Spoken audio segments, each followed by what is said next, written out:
myself. Back in the early 90s, I taught school in South Bend for 6 years. I hurt my back, remodeling a bathroom, went to the chiropractor, and decided at that point in time that, hey, I think I can do that. So, 30 years ago, moved my family to Georgia, went to school at Life University, and have been practicing now for a little over 25 years. And back in 2016, I decided to devote a good portion of 2 years to get certified in functional medicine. And so that's been 4 to 5 years of using functional medicine. But there are a couple things I have learned in those 25 years. And that is chiropractically,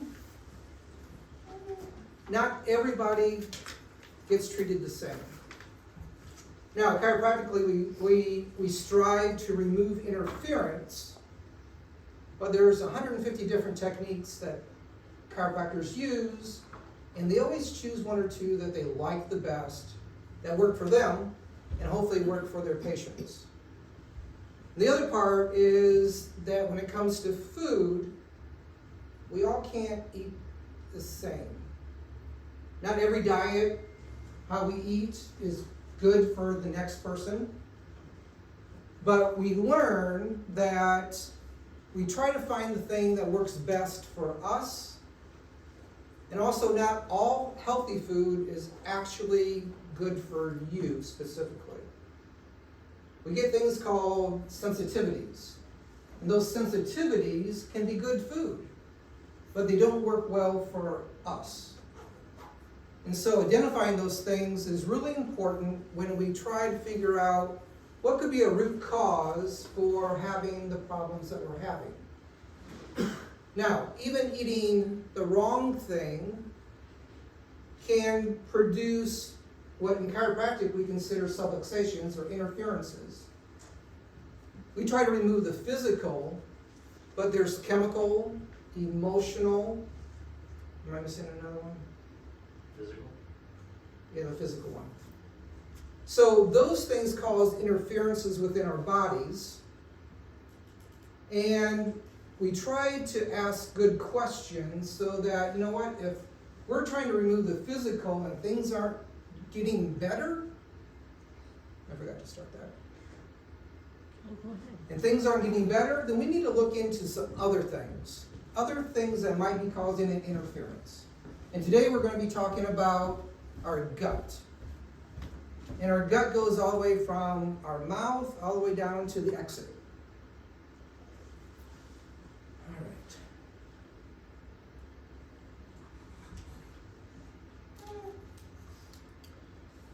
So today I'm going to introduce you to your microbiome, your gut.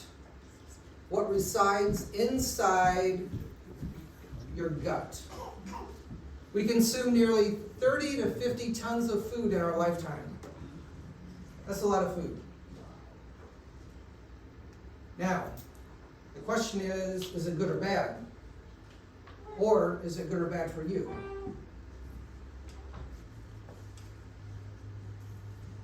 We host more microbial cells in the gut than human cells in the rest of our body.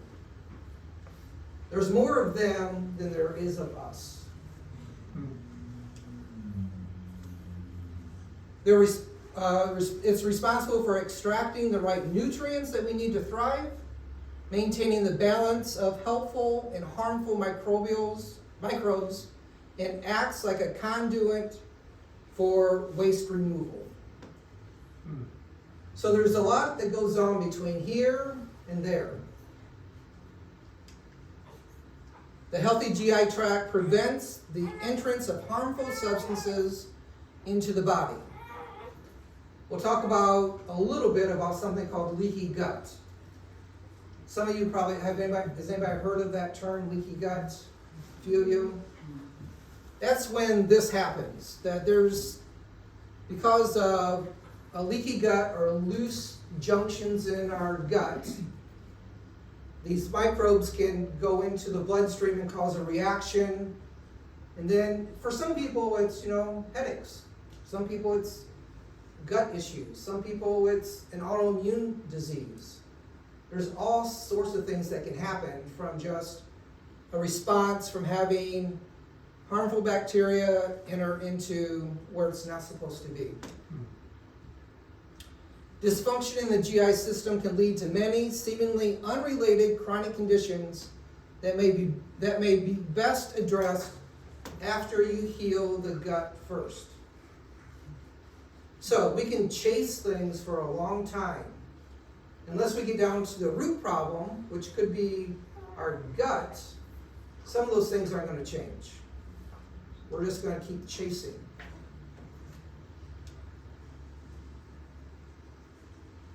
So what is the microbiome? It's sometimes called the gut. It's a collection of microorganisms that live in the large intestine. Most of our immune system lives in our colon. Microbes live in almost every part of our body, but 90% of them live in the colon. And these things are alive. These critters are mostly bacteria, but they can also be fungi, parasites, and viruses. This is all about trying to keep a balance. When one outnumbers the other too much, things happen.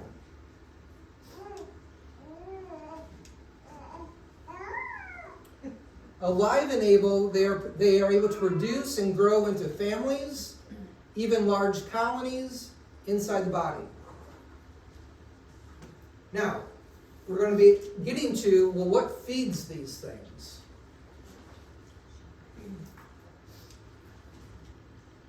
What is their job?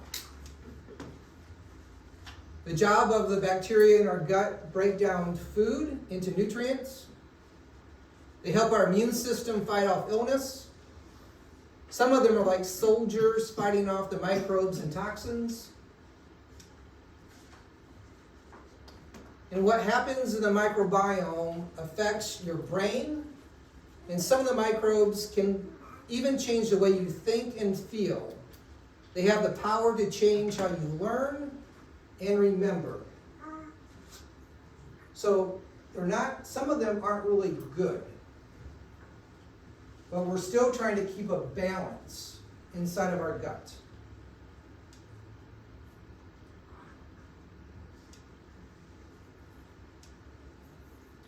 Some of these microbes can make you sick or even change your behavior.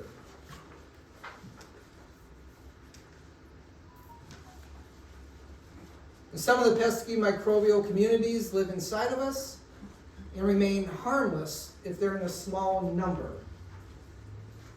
When they become too big and they override our good bacteria, bad things happen. But if they overgrow, they can ruin the whole microbe community, making us sick in many numbers of ways. These bad guys can grow into armies, causing illness, skin problems, mood problems, and even making it difficult to learn and remember.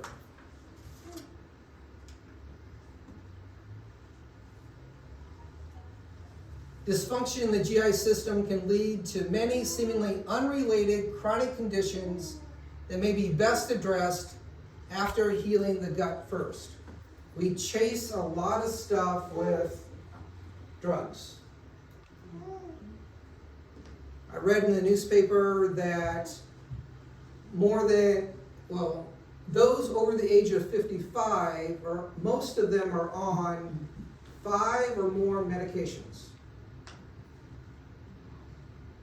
Now they're trying to figure out, which I just read, that how can diet, they're doing a 5-year study on how diet or how food or alternative medicine can affect the large amount of money our federal government is spending on healthcare. The United States, the federal government spends twice as much than any other nation in the world. But yet we still rank 20th. So we're 20th on the list of healthy nations. We spend more, we get less. And personally, as a whole, we spend on ourselves or out of our pocket more than any other country in the world. We pay more, we spend more, yet we're not even in the top 10.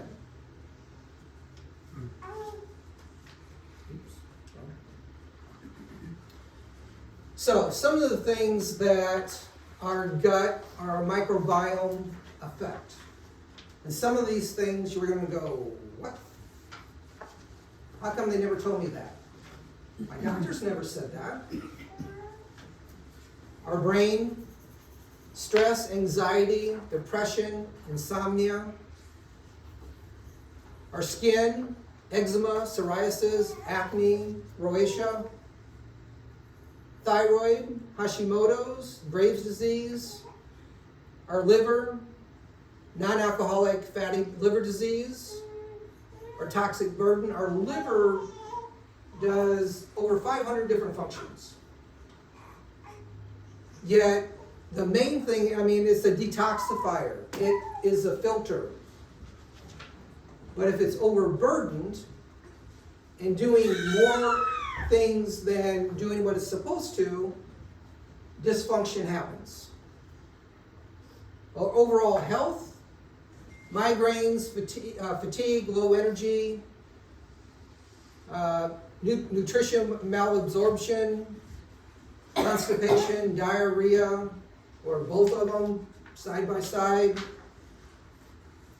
cardiometabolic function, coronary heart disease, increased visceral fat, type 1 diabetes, atherosclerosis, hardening of the arteries, our immune system, fighting colds, autoimmune disease, allergies, asthma, inflammation. All can be a result of having a poor gut, having an imbalance. Or the other term you might have heard is dysbiosis. It's all, we're not trying to do this, outnumber the good and the bad. We're trying to bring a balance because they feed off of each other. They need each other. Doug? Oops. A Yep. question. Oh, supposed to wait till the end. I don't know if I can remember. Write it down. And we'll go back to the brain one. You know, that would probably help.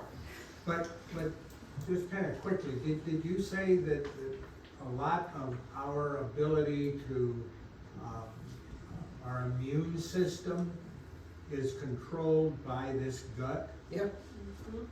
Okay, so if that's the case, and that's all in the lower part of our body, how does it still get absorbed then into our system to control the whole body system rather than just our gut area? I don't know if I'm making myself. Yeah, there's something called the enteric nervous system. So what goes on in the gut gets relayed to the brain. They converse back and forth.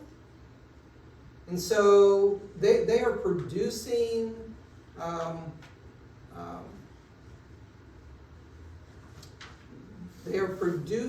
what's needed for our immune system. They are creating, when we're feeding them the right food, they're giving back to us what we need. When we feed the bad, and they get outnumbered too much, then our immune system and all these other things that we talked about start building and start growing, and this isn't over like, I ate ice cream today, so tomorrow it's going to be bad. It's that we've had this, the standard American diet, the SAD diet, that we've done that for so long that we've just chalked up what is happening to us because it just runs in my family. My mom had it, my grandma had it. Our genes, the way our genes express themselves, we determine that. We all have about the same DNA, but the way that they express, like if you're predisposed because of family traits for heart disease or colon cancer or whatever you want, because grandma, my mom, blah, blah, blah, had it, it runs in our family, that doesn't mean that you have to get it. It means that you can do something about it. And the way that we do that is by internally taking in the things that we need so that we create a better environment within ourselves so those things don't happen. Gotcha, thank you. So there's 11 health conditions that are linked to the gut microbiome. Some of these might be like, I've heard of that. And others of these might be like, really? I know somebody that has that. I know a lot of people that have that. The first one's eczema. And that's due to an overactive immune system. Rosacea. It's linked to SIBO, which is called small intestinal bacterial overgrowth. Psoriasis. Candida, leaky gut, inflammatory bowel disease. And that's where you're getting that stuff that's leaking into the system for a long time and creating a problem. That our junctions in our gut, our stomach lining is only the thickness of our hair. Well, your guys' hair, not mine. So it's not very big, not very thick. But it's that barrier between what should stay in the gut and exit and what shouldn't go into the bloodstream and create issues.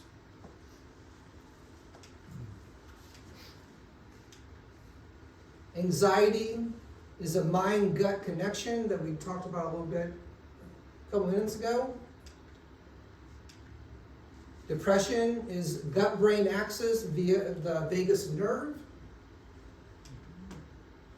Dementia and Alzheimer's, which is the 6th leading cause of death in the U.S. Oops. Obesity related to dysbiosis, and dysbiosis is what again? Dysbiosis. Gut problem. It's an imbalance. Parkinson's. Research says that there's an undeniable link with a poor, diverse microbiome, a low, diverse microbiome. So what does that mean? Gut problem.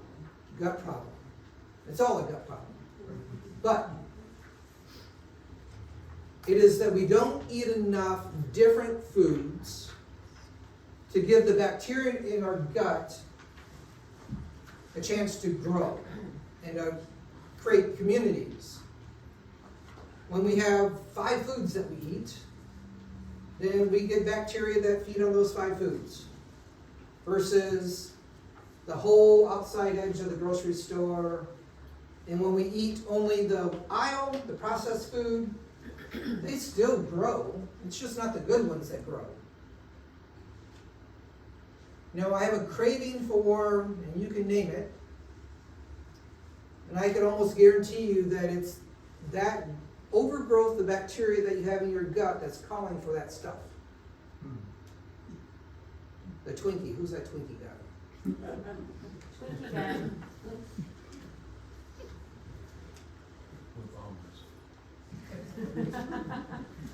Autoimmunity. Majority of the immune system lives in the GI tract. Dysbiosis and autoimmunity are strongly linked. And here's the top 6. Graves' disease. Graves is an overactive thyroid. Hashimoto's. That is the inflamed thyroid. It's Hashimoto's thyroiditis. It's not even necessarily a thyroid problem. It's an autoimmune disease. Your body is attacking itself. Now, the question, well, to raise another question, the question might be, well, what is it attacking in the thyroid? Is there something in the thyroid or any other autoimmune? Is there something that the body's trying to get rid of? You know, Epstein-Barr virus loves the thyroid. So maybe it's attacking the virus.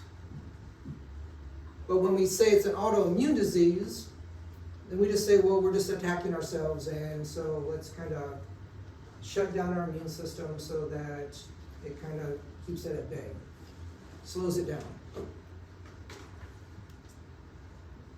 Lupus, MS, multiple sclerosis, RA, rheumatoid arthritis, type 1 diabetes. Those are the top 6 autoimmune issues, autoimmune diseases. So to top off the 11 conditions, osteoarthritis. Is there anybody that doesn't know somebody that has osteoarthritis? Shoot, I have early signs of it. So osteoarthritis, dysbiosis, and inflammation. If it goes on and on and on and on and on, I mean, you know the people. Type 2 diabetes, again, low diversity and how the genes express themselves. Type 2 diabetes, I mean, it can be managed with diet. But if they just give me a pill, metformin, why don't I just take that? Because I can then still eat whatever I want to. I don't have to worry about it. Well, because metformin has its own challenges. It's so much easier if we just eat the right things.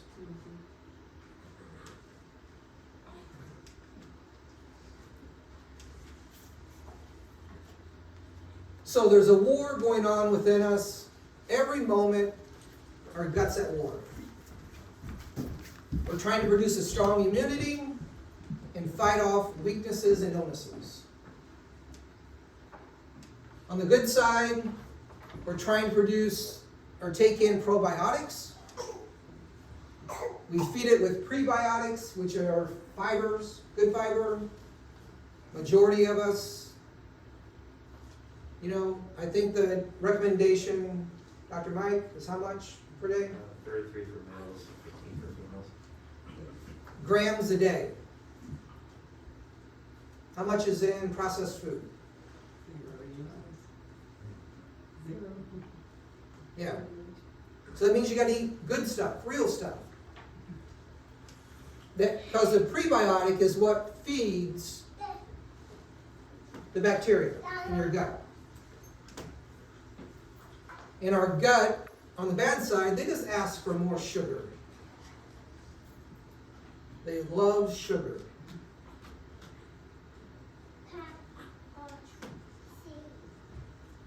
So, dysbiosis is a blank of the microbes in the gut. It's a what? Imbalance.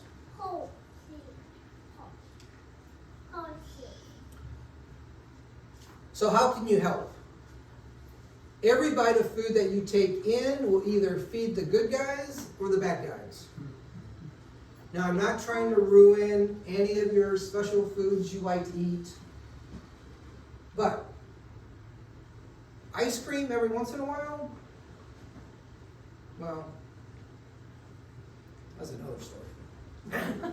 But ice cream every night before you go to bed, that might be a problem.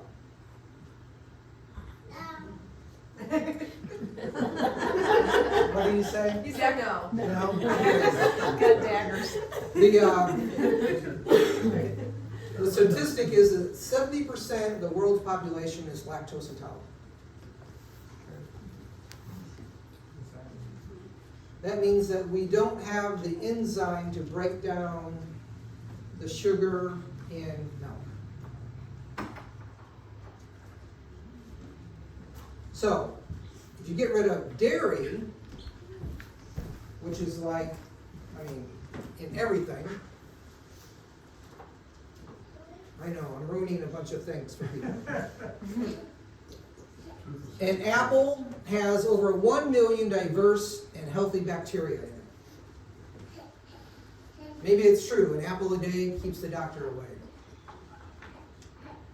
Versus the treats, the processed food, the white breads and crackers. You know, but my kids want it. Or we keep it for the grandkids. That creates a problem, doesn't it? So, a big part of it is just eat real food. That's like the outside aisle of the grocery store.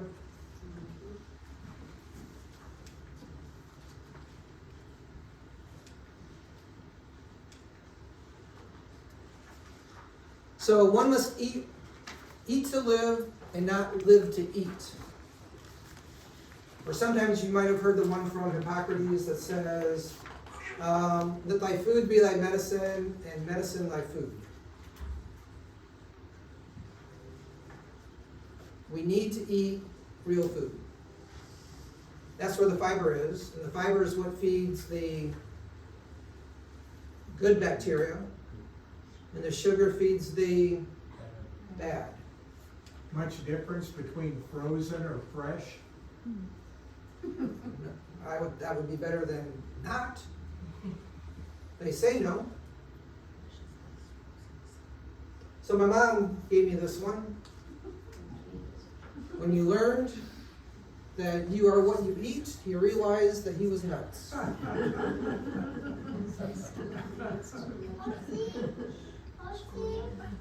But it's true though, isn't it? We've heard it enough. We've heard that since, I don't know, grade school. But paying attention to it and actually trying to live it out is the hard part. So where does the microbiome come from?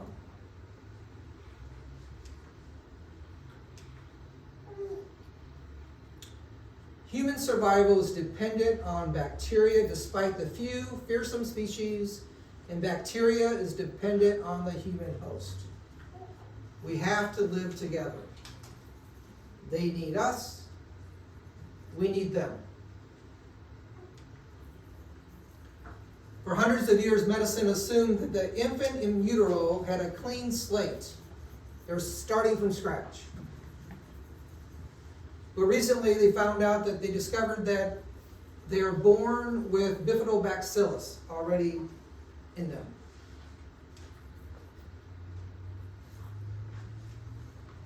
The vernix cacosa, that whitey cheesy covering, serves as food for gut bacteria. It's the lubrication for the passage through the birth canal. It's skin protection, and it helps proliferate the probiotic species the baby will acquire in the birth canal. So,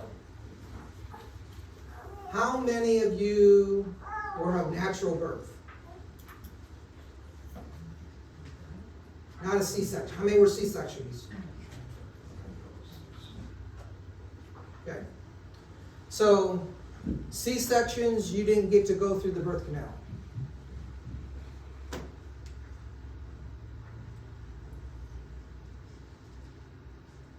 I tell almost everybody that is pregnant that I see, that tell me that they're going to have a C-section, I always tell them, make sure then the doctor swabs the vaginal canal, spreads it all over the baby. Oops. When the baby is pulled out via cesarean. Because they miss out on this seeding that takes place if they don't go through the birth canal. It says that the scent of the vernix and bacterial presence are thought to trigger a neural connection in the baby's brain needed to initiate breastfeeding. So, does anybody know of anybody that's had problems? I mean, their kids. My story, I had a C-section and we were stuck in the hospital for a week because she wouldn't take. Because she was so lethargic from the hard labor, plus she did have a ton of bilirubin in her gut, or wherever it is. So she was also born with jaundice, so she just didn't take. And so we had to spoon feed her milk. But then at home, we got it after bilirubin was gone. Good. Yeah, so this isn't always 100%. But for a majority, I would say it's so important that they either, it's like, why wouldn't the doctor do that? They know that.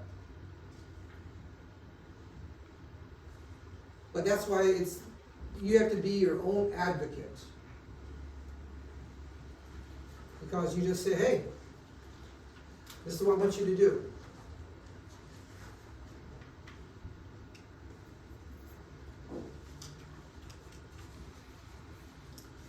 The probiotic seeding right before birth, the mother's vaginal microbiome rapidly and massively grows in number and probiotic species.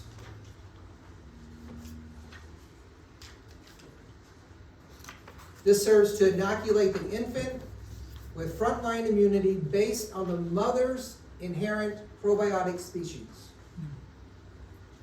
So, they always tell the mom to do what? To eat right? You're eating for two. That's what they're talking about. Not, you got to give enough calories, right?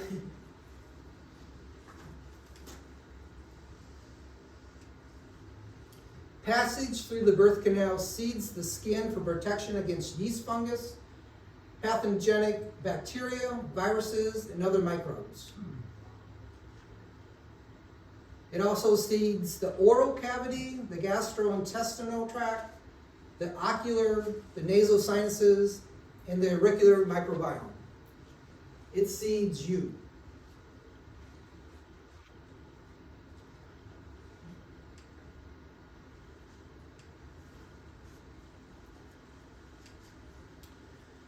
Breastfeeding.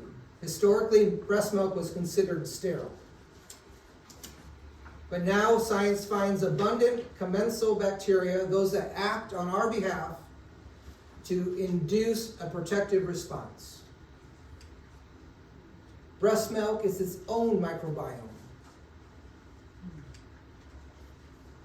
Breast milk is symbiotic. It is prebiotic and probiotic. It improves the survival and activity of beneficial bacteria. That's why they keep trying to say it's so important that you breastfeed. And for those that can't, then we try to find healthy options.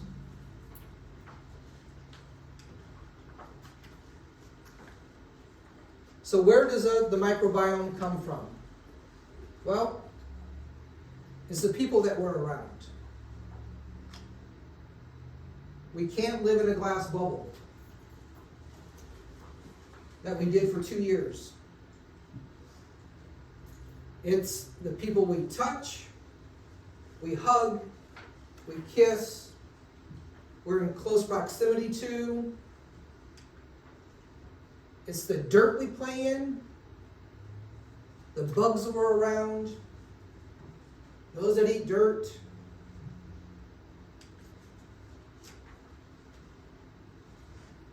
giving the dog a kiss, letting the dog lay on you, the cat, whatever it is. Life is exploration and contact with many microorganism species. Some are beneficial, some are threatening, and the body learns something from each of the encounters.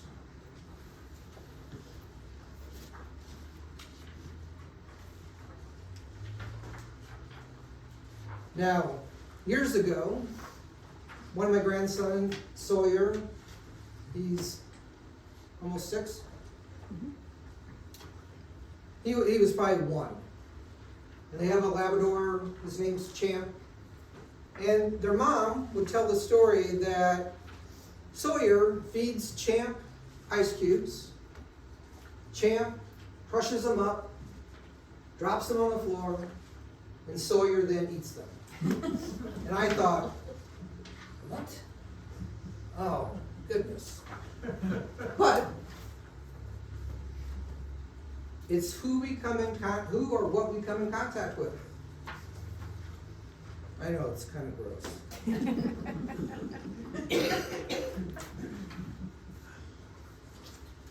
So the question is this. Are you and your microbiome best friends? Not yet. We're getting there. Haven't started. I need to start. Where do you start?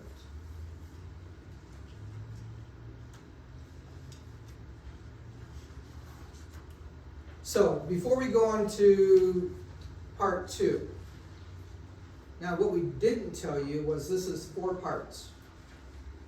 And we're only doing parts 1 and 2 tonight. I think that we have another date. March 14th. So we're learning what this microbiome is, our microbiome. We're going to learn what the pillars of the microbiome are. What is the pillars? What holds up a healthy gut? And that's part 2. The next time we're going to talk about, well, how do we fix it? But before we go on, are there any questions for just this part, this past part? Winona? Is food the only thing that affects it, or can trauma and infections and other things affect the microbiome? Well, we know that the things that we encounter, right? The good, the bad.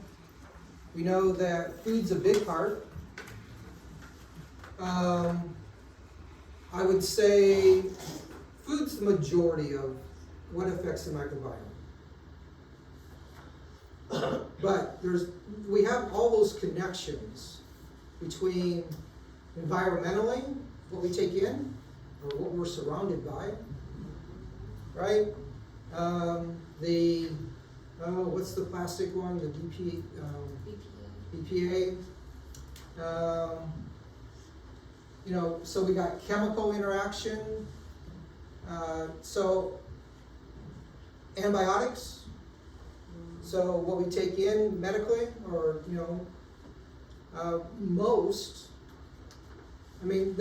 so when you get a probiotic, and you probably all know this, but when you get a an antibiotic, it kills the good and the bad. Now there's some probiotics that are out there that are resistant to the antibiotic. And sometimes when we go through, our kids are going through multiple ear infections, and they're on their 3rd, 4th, 5th round of an antibiotic. By that time, they're resistant to that. Not the child, the bacteria. Well, let's try a different one now. Let's change it up. So, I think there's a lot of things other than just food. Has science come up with a way to do a urine test, a blood test, any type of x-ray determine what the makeup of your gut is? To be Yeah. able to help you better understand what you need to get more of and less of or something? Yeah, there's several different stool tests out there. One that I use in the office, it'll actually tell you what's inside your gut, your microbiome, what their function is, what the diversity is it low, high? Majority of people is low. But there's all different types of, tests. You could do a hair analysis that gives you a few of them of what's going on in the gut, depending on what they're looking for. Because you can only find out dependent upon what you're testing for.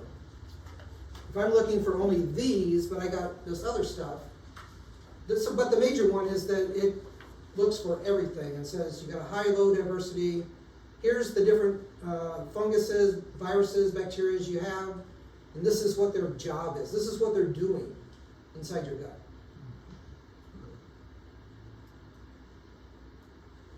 Anybody else? I have a question. So what would be like the number one thing, like if you've had C-sections? So all my kids were I had 4 C-sections, and I didn't rub all that stuff all over them. I didn't know. So what would be like the thing that people see the most? Like low immune system? Would it be more gut issues? Like, what would be like the biggest thing that they would be lacking because of C-sections?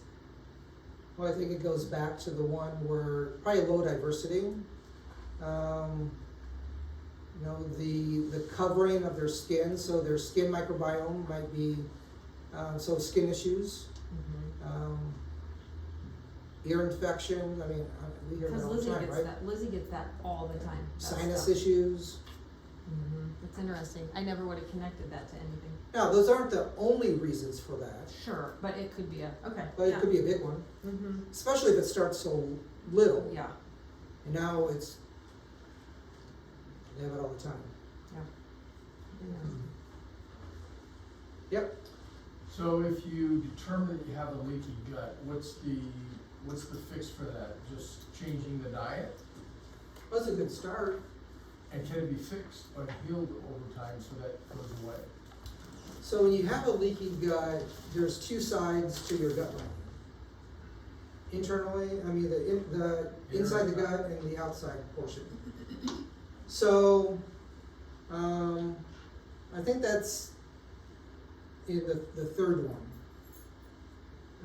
But basically, it's like, so they've said before, like L-glutamine is good for healing leaky guts. But L-glutamine is kind of like putting lotion on your face after you slapped yourself. It kind of heals the skin part, but that's only one side of the issue. And so there's more than just needing L-glutamine. You need to heal both sides of the gut lining. And there's stuff out there that can do that. But if you, Natural stuff. yeah. Okay. But the thing is, if you don't stop slapping yourself, your face is just going to be red all the time. So the first step in anything is to remove the cause, which would be easy. Stop slapping yourself. Quit eating ice cream every night. Right.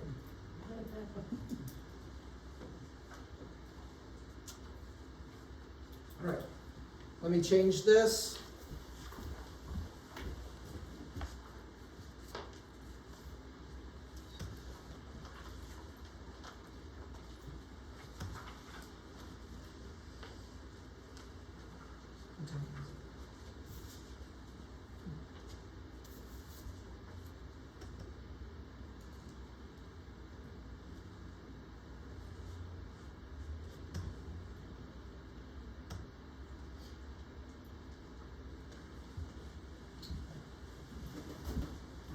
So the second part is when we're talking about pillars, the things that are foundational to a healthy gut. what is a healthy gut supposed to do for us?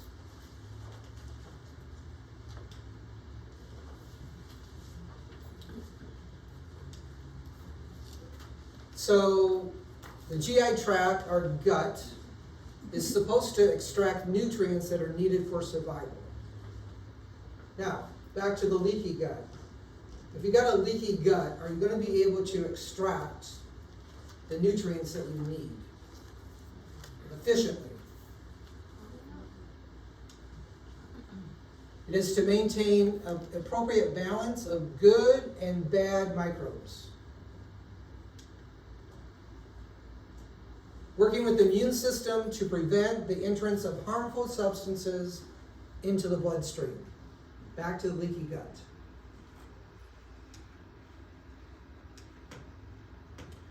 The GI tract has 4 functions, which is what we call the pillars of gut health.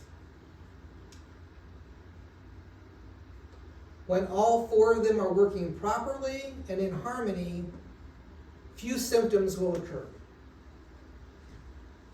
It sounds like a large task.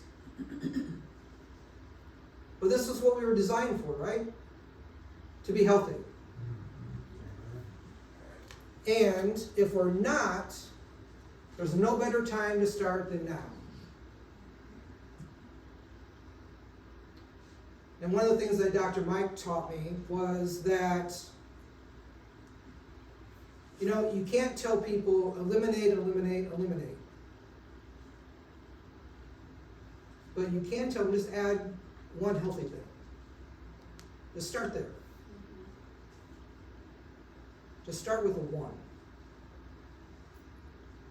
And the analogy that I use a lot of times, if I tell somebody, just do 1 push-up, nobody's going to do 1. They're going to do 10 if they can.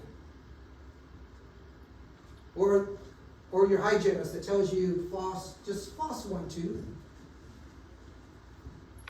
You're probably going to floss while you're there all along.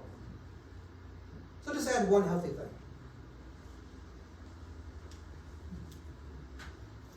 However, when one area is compromised, all the others are strained, and it's difficult to determine which area triggered the downfall.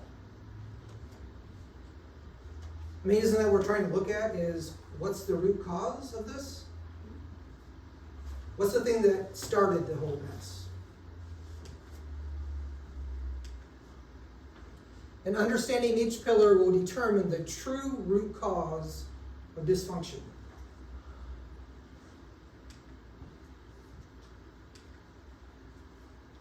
So the first pillar is digestion and absorption.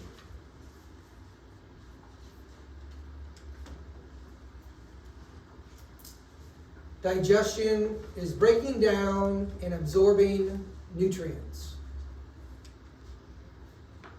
The macronutrients, the big things that we hear all the time, are fats, proteins, and carbohydrates. Micronutrients are vitamins, minerals, phytonutrients. And each step in digestion process is important. It only takes a deficiency in a few micronutrients to lead to a metabolic dysfunction.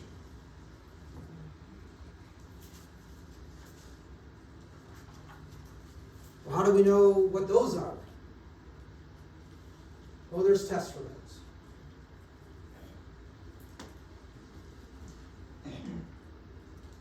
The foods that we put in our bodies, what food we put in our body is important for GI health. The standard American diet, which is interesting name, SAD, is associated with nearly every chronic illness discovered, even most chronic GI complaints. But we keep doing it. Why? Because I have a medication that takes care of it. Is what I hear commonly.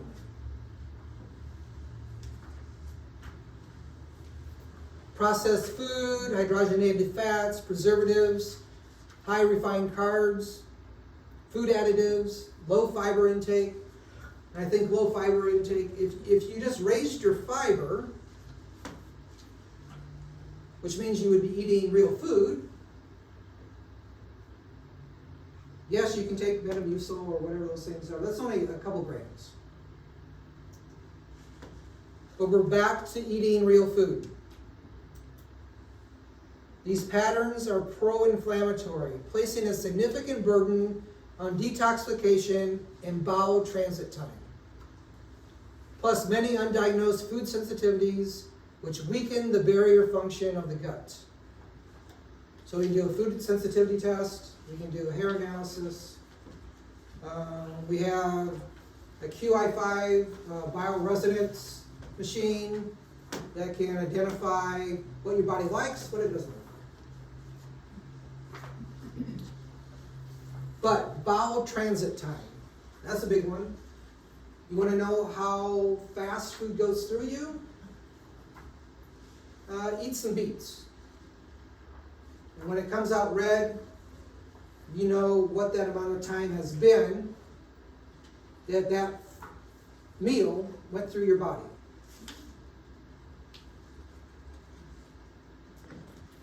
So, normally I think is around 18 hours to 24 hours. When it gets to 10 hours, what do you think happens? You're not absorbing. You're not absorbing everything you could. It went too fast.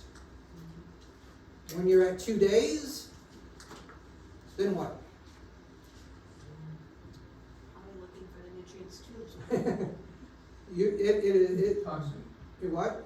It's toxic. Yeah, it just sits there and putrefies depending on what you're eating. Or you would call it constipated. And the other you would probably call diarrhea because you see the food coming out. So if you see food particles, that means you didn't digest it. It wasn't absorbed. Is that included? The corn's a good one. Your body doesn't break down corn. That's true. Not well.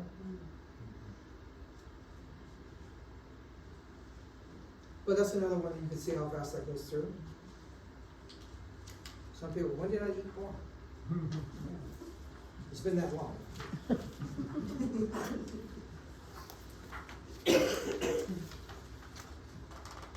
Decreased absorption equals decreased availability of nutrients. We often attribute it to poor food selection.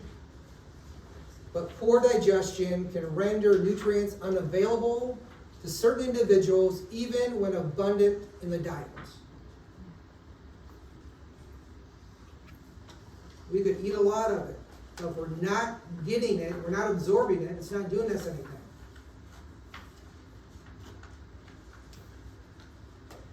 Recommended therapies including food, beverage, supplements, and drugs require a predictable interaction with the GI system. Change in medications often because the other one wasn't working. I take a bunch of supplements, I still don't feel good.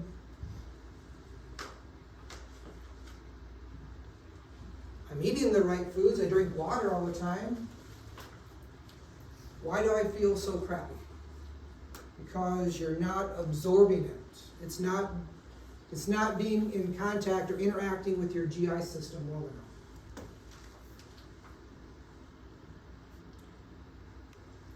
However, those that may work in a healthy GI environment may be neutralized or even exacerbate the condition, which it was intended to help due to digestion and absorption malfunctioning. Why is my medication not working?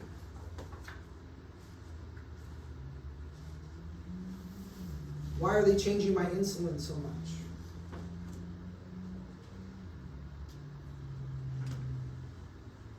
Unprocessed food particles, mainly macronutrients, are a concern if they are improperly assessed by the gut microbes that trigger an immune reaction. We're back to leaky gut again.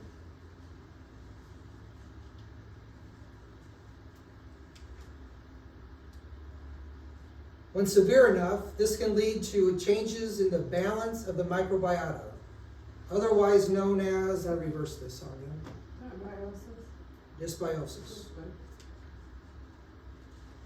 Bowel transit time is a biggie. So eat beets, eat corn. Next time we're together, you tell me what your hours were. Group text. Don't give out my number. No pictures. No pictures, yeah. So what we take in, remember it's what we take in, what we eat, and what we digest signals the brain. We produce neurohormonal paracrine. We create secretions within our gut via hydrochloric acid, bioenzymes, mucus, which then produces motility, travel, digestion, and absorption. It's got to get to where it needs to get to in the right time.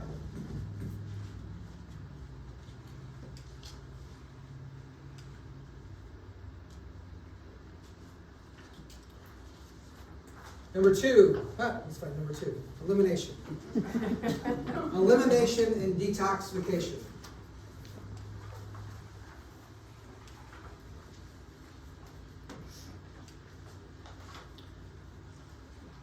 Elimination is nearly as important as digestion. Ridding the body of waste and toxic end products is a critical function of the GI tract. It has to get out. Constipation isn't good. Ladies, I know many of you are like, I go every couple days. It's normal for me. It's not normal. I have a patient that it's weeks before she goes. I can't even imagine that part. I have a friend that says he only goes 2 times a week, and I was like, that is so unhealthy. 2 times a week for bowels, that's so bad. So do you think it could be linked to what we eat? Fiber's a biggie. Water intake. You got to get something to move it through, right? A healthy liver detoxification, bile production, regular bowel movements are a hallmark of a healthy GI tract. If you don't go once to twice a day, it's not healthy. And I'm not talking little drops either. A good, healthy bowel movement. Comparable to what you take in. Now, if you eat a lot of meat, so there's one of those carnivore diets, right? All you do is eat meat. I've tried it. Didn't like it. But you're not going to go to the bathroom every day. You might do a thumb's worth every couple days. So it takes a while for that stuff to break down. Dr. Mike, on average, this is your dietetics coming back. How long does it take for meat to break down? It's like 48 hours or something like that. So 2 days. But we eat every day. Yeah, that's just. Was it John Wayne? They autopsied him. He had like 40. 50, huh? 40 pounds. 40 pounds of Waste. waste. Wow. Yeah, okay. Proper elimination helps to regulate bowel transit time, which affects proper digestion and absorption, water and electrolyte balance, and healthy microbial function. We have to get rid of the waste.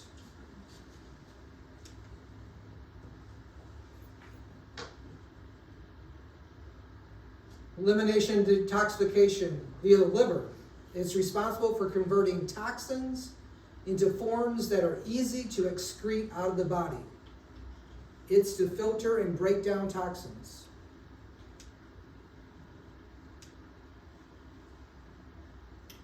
We need specific nutrients to properly eliminate toxins. The liver goes through phase 1 and phase 2 detoxification. There's a list of those things, of nutrients. We should be getting most of them in what we eat.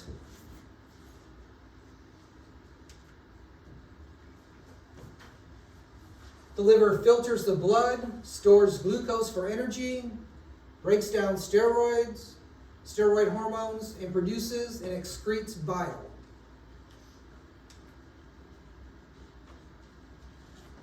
The bile aids in eliminating cholesterol, bilirubin, which is a breakdown of red blood cells. It's a waste product.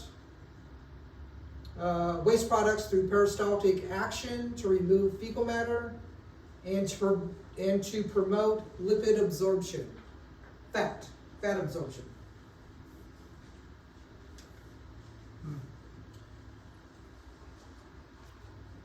Now the colon.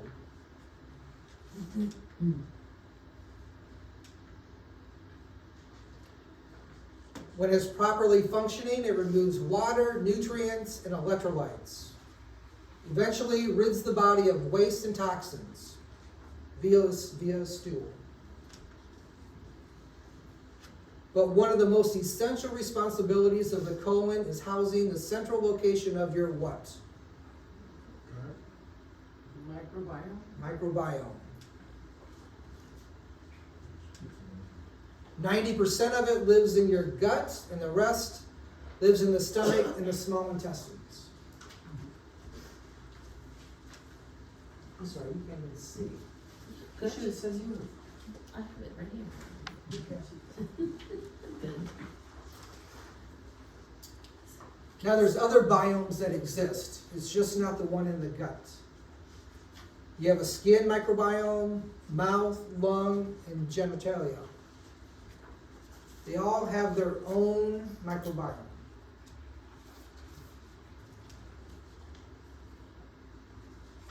Microbial balance.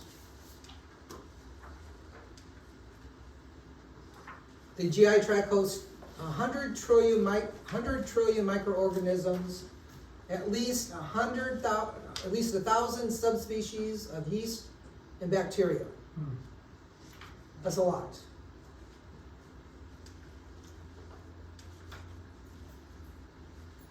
This represents one of the most metabolically active systems in the whole body.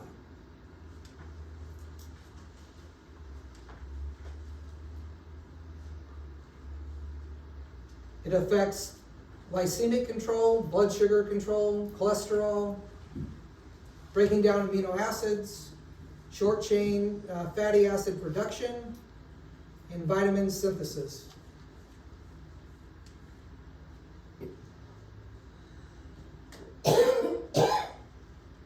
Is it even possible to have longevity of life?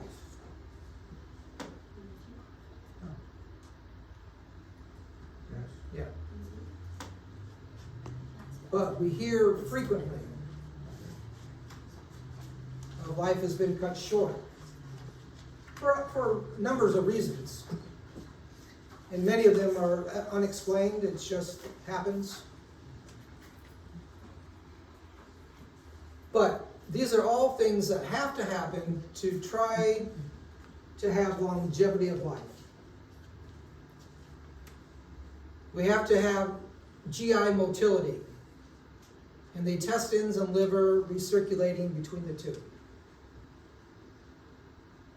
We need protection so that we don't become colonization resistant, that we have innate and adaptive immunity, and an inflammatory response.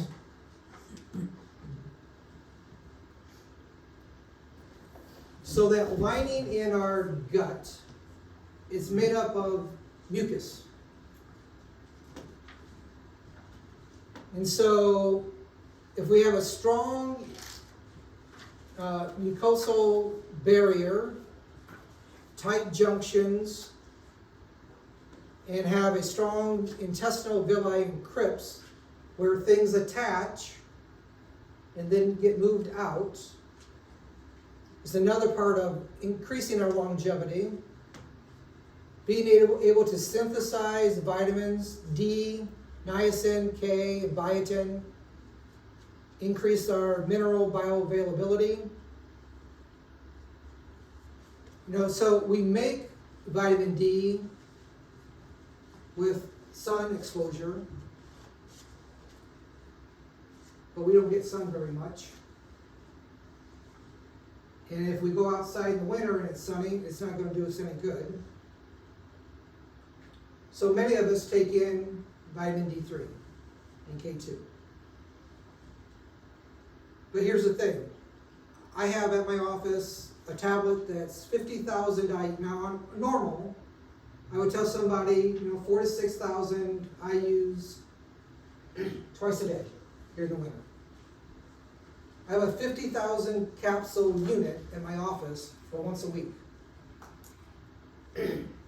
However, when I had my DNA tested, they told me I can convert sunlight to D3, to vitamin D easily, but my transport, I can't carry a lot of it at one time. So when I took 50,000 IUs once a week, I was just wasting money. I couldn't get it to where it needed to get to the cell, for it to do work. I could convert, I had a short transport bus, and then my binding gene was well. I had a good binding gene. So it means I could get it to the cell. But I wasn't taking as much as what I thought I should have. I wasn't getting there. And then it just gets stored for non-use. It doesn't get stored so that you can use it when you need it. It's unusable at that point in time. How did they determine that? I did a DNA test. Not the 23andMe or Ancestry, I but understand. it was over a couple of different things.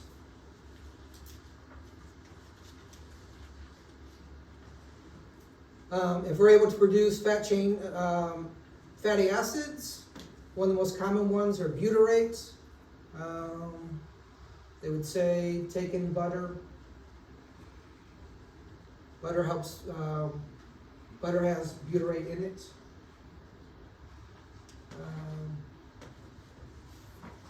If we're able to synthesize neurotransmitters, norepinephrine, GABA, serotonin, dopamine.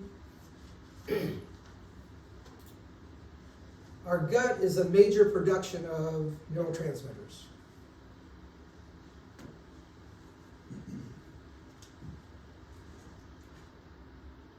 If we regulate our blood sugar, our appetite, our metabolism, and if we're able to go through at least phase 2 liver detox and have bile acid production. Now, bile is something that helps to coat the stomach lining when you have acid in the stomach to break down food. You don't want to produce a lot of acid if you don't have bile, because then you get ulcers, pain, because there's not a buffer.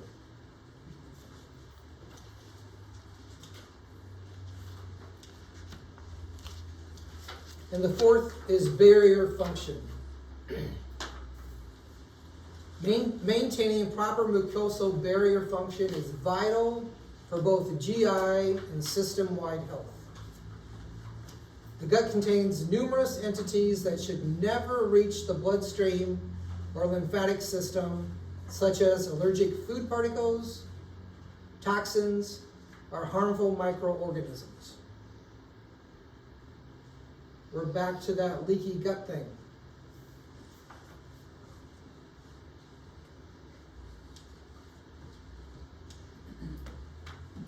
Integrity of this barrier is maintained by a single layer of tightly fitting cells. What percentage of your immune system resides in your gut? Look at you guys. Our immune health requires a healthy requires gut barrier integrity.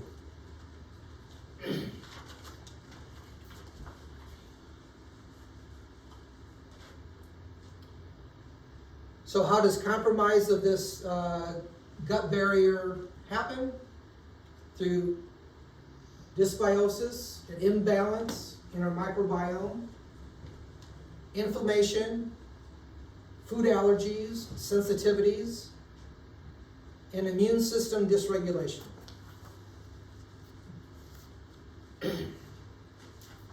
We're all back to balance.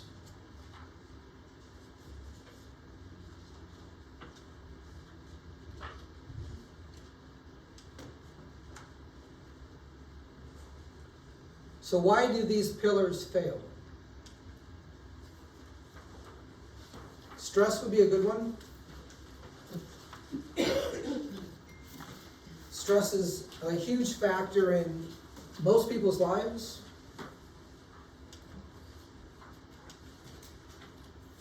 Patients with IBS or inflammatory bowel syndrome have a high prevalence of anxiety and depression. Stress-induced changes in the bowel motility can alter your gut pH, and dysbiosis. SIBO, which was the small intestinal bacterial overgrowth, leaving you vulnerable for pathogenic organisms, mucosal barrier disruptions, and overstimulation of your immune system. The cyclical relationship between stress and GI dysfunction needs to be addressed in both systems simultaneously.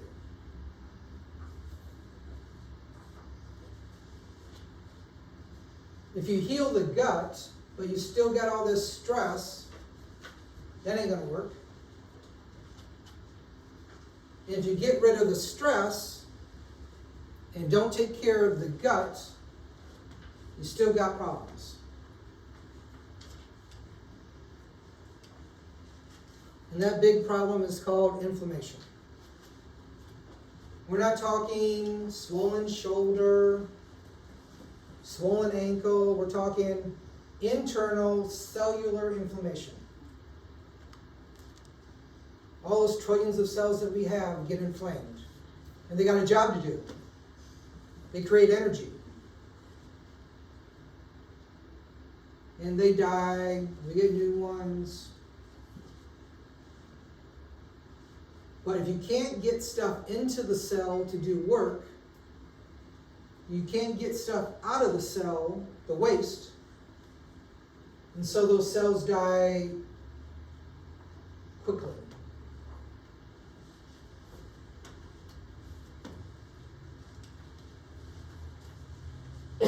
So back again, we consume 30 to 50 tons of food in our lifetime. I can't even imagine how much that is. Our ancestors ate up to 500 different local herbs, roots, and other plants in a year.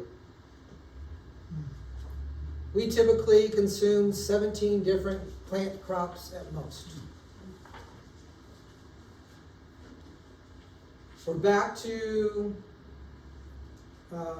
remember, low diversity in the gut. Low diversity is because we have low options that are low, we don't consume enough different things.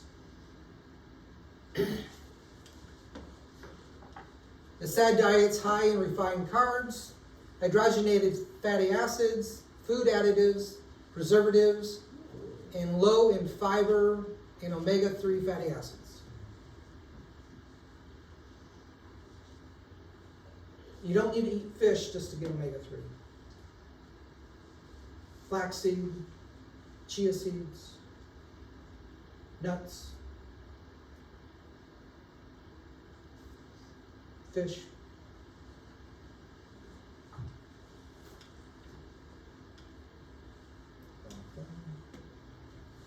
Placing a burden on the digestive tract, leading to reduced bowel transit time, sluggish detoxification, and high inflammation.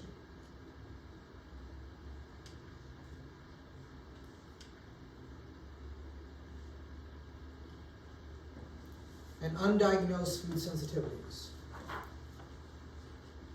A food sensitivity versus a food allergy. An allergy you're going to know. You get a scratchy throat, you have a reaction, you know it pretty quick.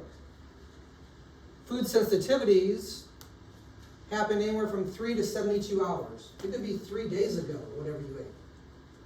But we typically associate when I have a headache after just eating, it's whatever I just ate on my plate. But it could have been 3 days ago. It just now manifested as a headache. So a food sensitivity is an IgG response. An allergy is an IgE.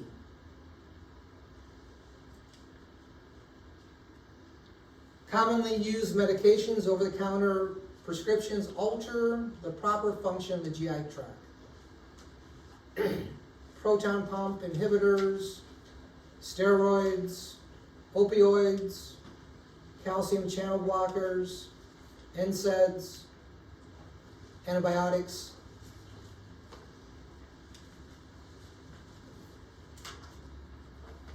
So we have allergies, intolerances, and sensitivities. Allergy is an IgE, affects 3% of the population. Difficulty breathing, swelling, hives, and some go into anaphylactic shock. And those people know what their allergy is because they have that EpiPen just in case. An intolerance is difficulty digesting food due to a lack of proper enzymes. It's estimated that 70% of the world population is lactose intolerant. But we don't get a stomach ache all the time. It could be a headache. It could be, could easily get my rings off. Now I can't, just can't get anything off. It could be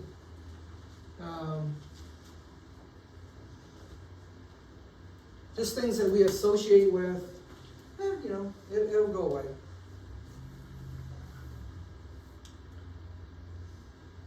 Food sensitivities are IgG and IgA delayed responses.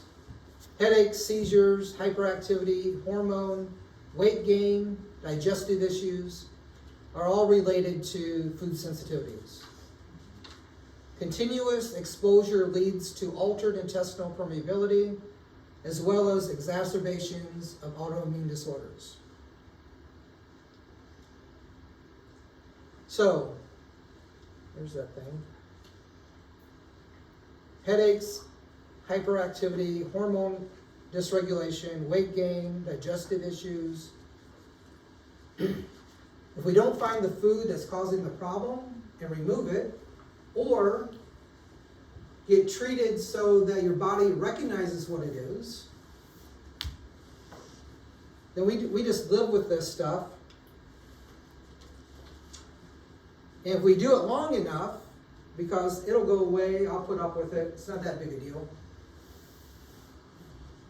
then it just goes down a bad road. So being that it's 3 to 72 hours, how do you find out what your sensitivities are? Is that also a DNA test or? We do a hair analysis. You can do a finger prick, a serum analysis. We have the QI5. It's a bioresonance machine that pulls up what the body wants to deal with today, But all those are like a point in time of what's affecting you right now. But, like when I did mine came up, chickpeas, which I was eating because we went plant-based. When you eat too many, too often, that creates a problem. That's where having like a rotational diet, like don't have chickpeas every day, but maybe every third or fourth day. So the hair test and those help determine it, or you need to process of elimination? no, you can do process of elimination, but it's gonna take a long time. So So the hair test is more like, right now, it would these tell are, you, these are the foods that are a problem. because that's what's in your system, or it would tell you even foods that aren't in your system Yeah, that are a yeah. problem. And since the healthcare system is reactionary versus proactive, are those type of things typically covered by insurance? No. They are not, okay. Just curious. But there's a way of dealing with food sensitivities. There's the elimination. Just don't, mine, other than chickpeas, I had dairy and wheat. And there were some gluten-free grains that I couldn't have either. And, but most of the other things were fine. Yeah. So if you rotate those foods that you're sensitive to, is there a chance you can introduce them back on a more regular basis? Okay. So elimination is, no, I'm just gonna eat those. But I like chickpeas. So our QI5, our bioresidence machine, treats the body so that it recognizes what those things are. Like an apple. When the body doesn't recognize the apple, it creates issues. We have a sensitivity to it. But when we can give the body information that this is an apple, this is a Fuji apple, or whatever it is, then the body goes, okay, I know what that is. And then you're able to eat that. Or you just eliminate it and get rid of your favorite things out of your diet. Which isn't really fun. So, if we have low stomach acid, stomach acid is important for absorption of B12, calcium, magnesium, copper, and zinc. Okay. And proper digestion. You can increase stomach acid by eating bitters for gastric and salivary secretions, apple cider vinegar before a meal, or ox bile with betaine hydrochloric acid increases the pH in your gut. So a tablespoon, 8 ounces of water of apple cider vinegar. Before your meal, helps to increase your stomach acid. Helps for better digestion. When the pancreas fails to provide necessary digestive enzymes, protease, lipase, and amylase, maldigestion occurs. Further damage can be done in the intestinal lining.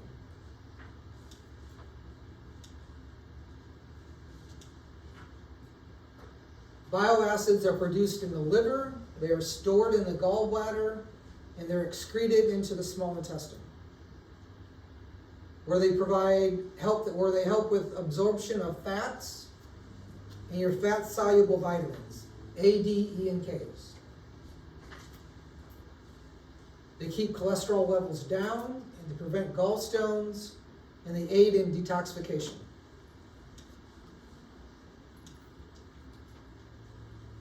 And dysbiosis, an imbalance, overgrowth of microflora in the GI tract, such as Candida, Giardia, worms, or even SIBO are all possible if you have an imbalance, or dysbiosis is if you have an imbalance in your gut, in the bacteria in your gut.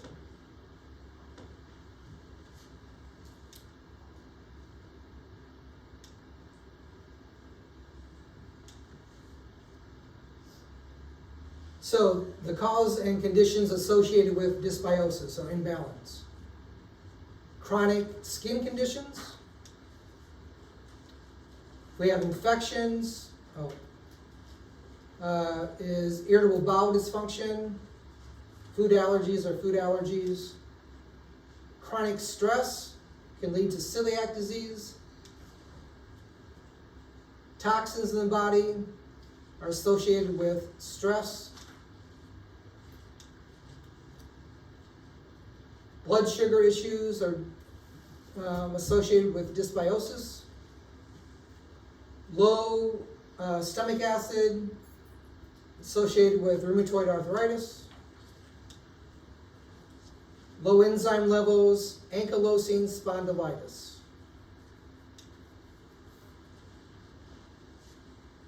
And when we take in a lot of antibiotics, aspirins, and steroids, schizophrenia.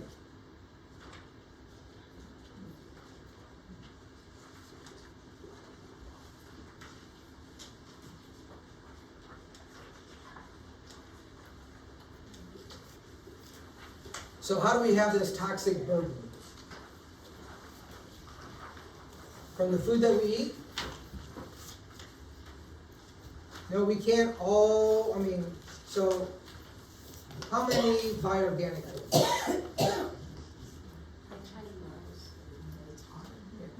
Yeah, it's hard to all the time. The more you can, the better off. The air we breathe, the water we take in, environmental,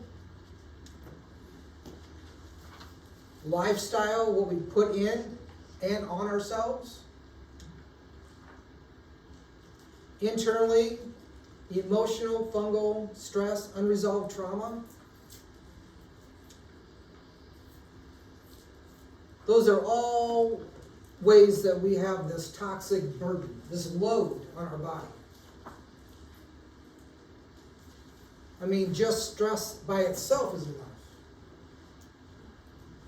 But if we have all this stress, and we have bad air in our house, because our houses are built so tight that it's just stagnant air inside. We eat the SAD diet. We work inside of a factory where we don't wear a mask, we don't do any of that, we just breathe in all that stuff. And the things that we put in and on ourselves. You do all those, that's a heavy load. Reducing toxic burden, revealing food and chemical sensitivities, hormone balancing, healthy lifestyle patterns. But first, we got to heal the gut. Because if the gut is the main area that our microbiome lives in, and we do all of this, we still got to take care of the balance in the gut. I was doing an air circle. Yeah, finished it. Look at that. All right. So, any questions? Is everybody asleep? Yeah. You gotta go over where to begin in the next session. Yep. Yeah, it's that'll probably be about the same amount of time. But it's different for everybody, isn't it? We're not all in the same place. Some of us, we go, oh yeah, I got like 5 of those things. Some are like, yeah, I'm doing pretty good. I know people that need help. But Dr. Mike and I see people all the time that have a list of stuff. But it's all about trying to make a change. And whether it's today, tomorrow, next year, And not make your diagnosis a personality. true. My celiac. I have a niece that is her. She has celiac disease, and she lets you know all the time.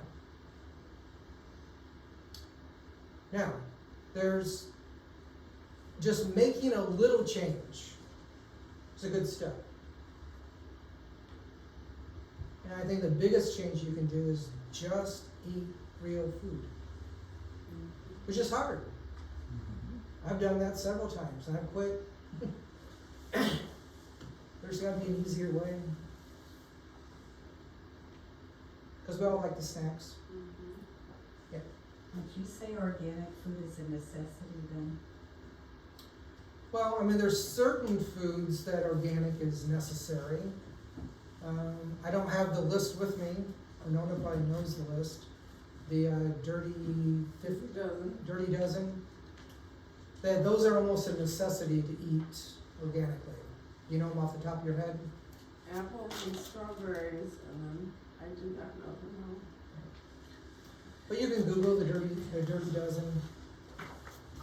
If you can buy. Apples aren't good for you? No, No, organic. no. You wouldn't buy all. organic. Right, It okay, would be preferable that you get organic right. because of all the stuff they spray on it. Gotcha. I also read that you could get more of the chemicals off of the non-organic using alkaline water instead of regular tap water. Yeah, they have washes, and so that gets the stuff off the outside, but it still grows off the trees that, it's still in the ground. What do you think about juicing and also drinking things like these green drinks, barley green and things like that? Well, I think getting juice is great. I would say if you can put it in a blender and blend it, at least you get some of the fiber content. But again, I mean, you're getting a big rush when if it was between drinking drinking juice is easier than eating the fruit, right? But if you can eat the whole fruit, it's better for you because then there's like a slower release of the sugar versus drinking the juice and it's just, it's just quick. For a diabetic, juice is a no-no. Because of all the sugar.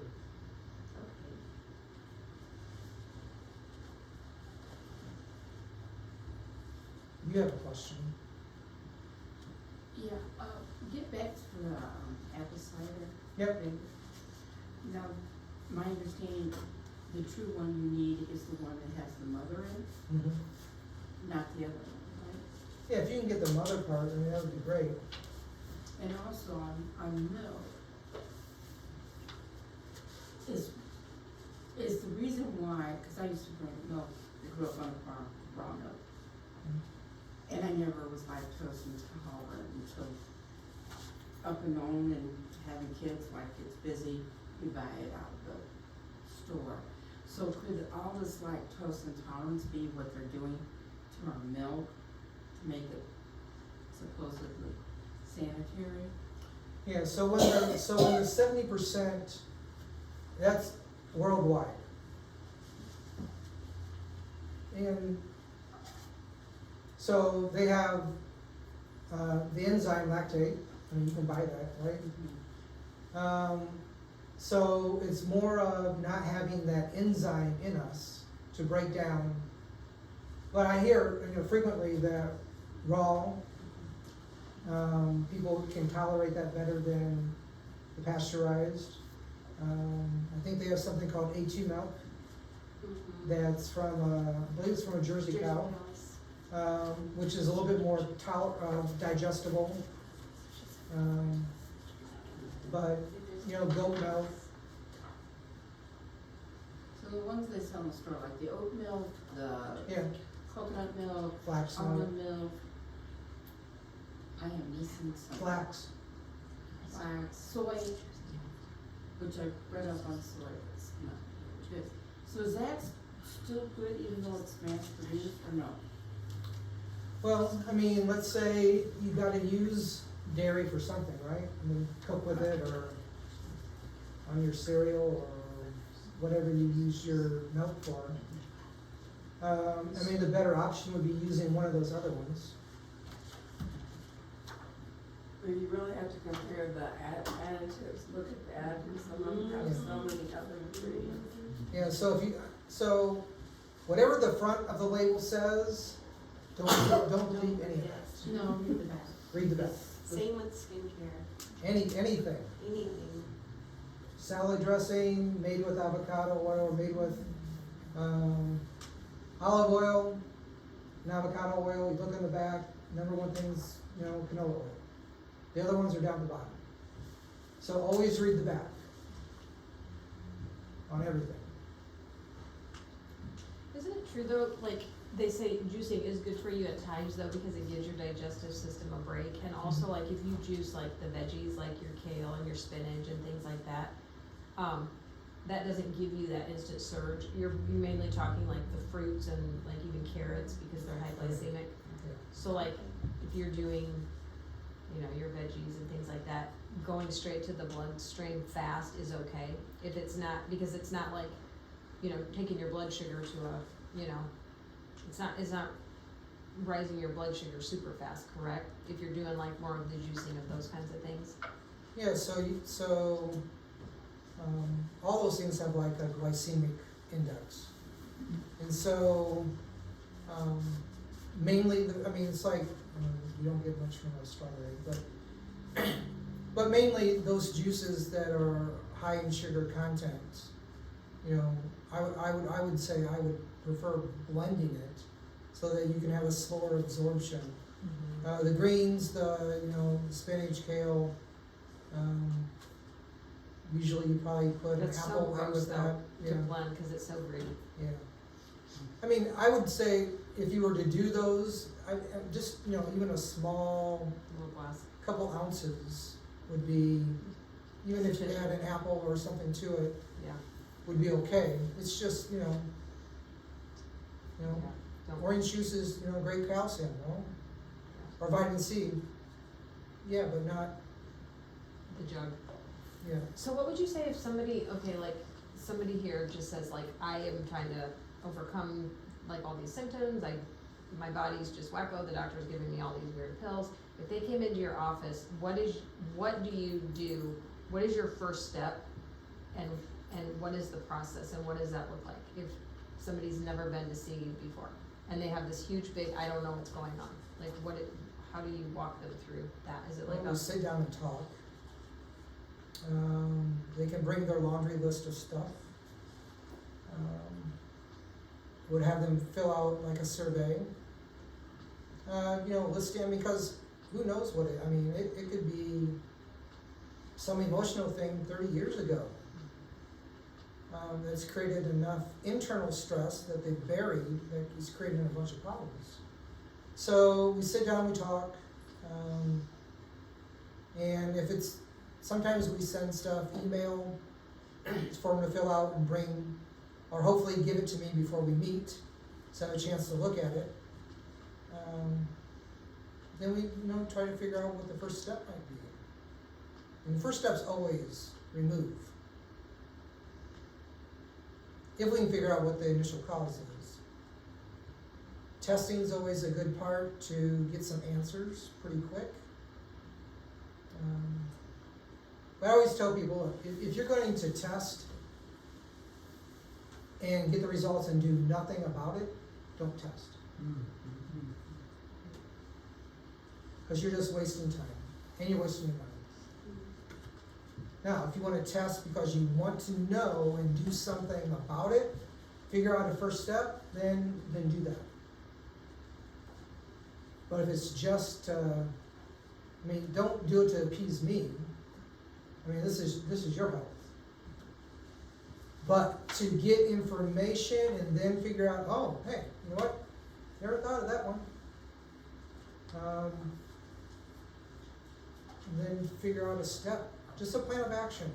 Step one, just take one step. Because it's not all going to be taken care of in 30 days. This ain't. We could take 3 months, 6 months. It all depends on how bad it is. Depends on how many problems there are.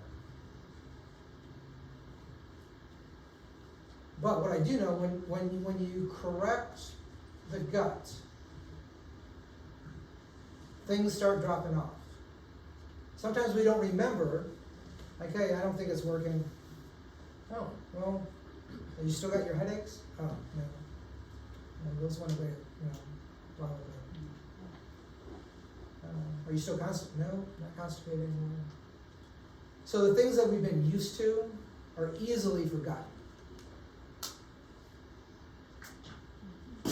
So it's just, I got all these symptoms, they just start dropping off. Hey, you know what? I don't have cravings for X, Y, and Z anymore.